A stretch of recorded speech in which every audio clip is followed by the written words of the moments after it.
Yes, we all can have 8 hours of sleep, but the question will be, are we having adequate rest?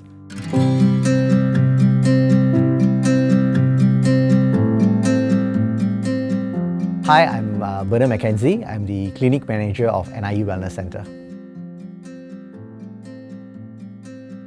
Generally, a lot of us look at every factor of our life, let it be our financial health, our academic health, and things of sorts. But somehow mental health is, I wouldn't say is on the back bencher. We tend to overlook it by saying that, okay, it's not really important, I'm going to take care of it in the future. Forgetting the fact that mental health is actually an integral part of our life.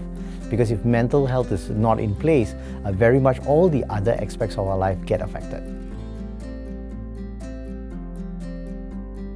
Sometimes when I talk to some of my clients and my students, they tend to say that, oh no, sleep is almost for the weak. And then they will say that, oh no, if I could spending 8 hours of sleep, maybe I could just cut short it by a couple of hours, which is I can do my work or I can study. We tend to overlook that factor, but the fact is that if the body and the mind is not rested with good enough sleep, then generally all aspects will be affected. Our physical health, our cognitive ability, all this gets affected. So henceforth, if you ask me, sleep is a key factor for mental health.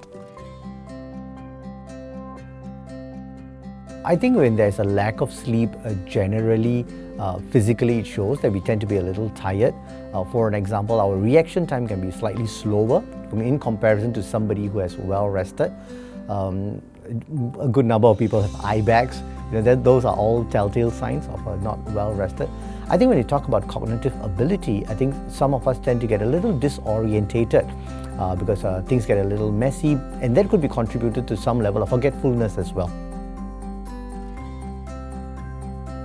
The truth is, yes, we all can have 8 hours of sleep, but the question will be, are we having adequate rest? Because most of us tend to equate sleep with rest.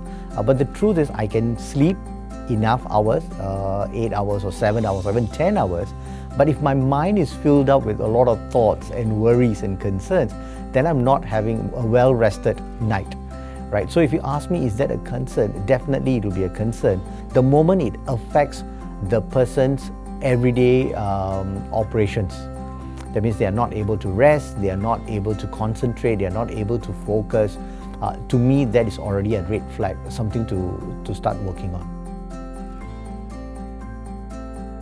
So if let's say somebody has, for an example, has insomnia, that's almost seen as a chronic situation, assuming the fact that this person could be anxious about something or could be worried about something or could be stressed about something, if these factors do contribute to the lack of sleep or well-rested sleep.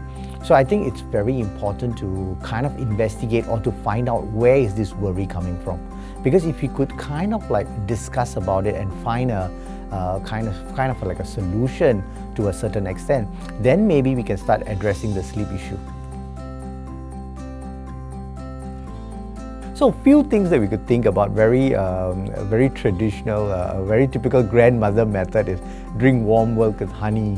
That kind of like helps you rest. I think the other factor that we need to also find out, what do we do before we go to bed? A good number of us are caught, maybe we could be found guilty because we are probably on social media before we go to bed. So one of the simple tips is probably to put away the social media at least for half an hour.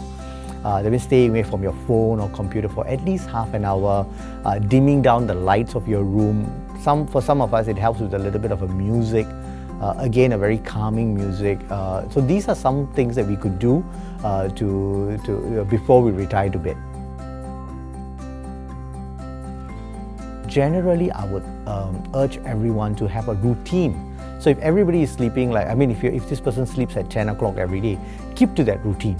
I think these are the little simple steps that most of us could follow. Yeah, so which could help us in order to have a healthy sleeping habit. Well, if this situation persists for any individual, I will urge you to reach out for professional help, and one of the services that's available is NIE Wellness Center. You can always check out our website. We have our online registration form. You can just fill it up from there. So generally, I would urge anyone who finds that they have a struggle in terms of sleeping and resting, yeah, just drop by. We can always have a chat.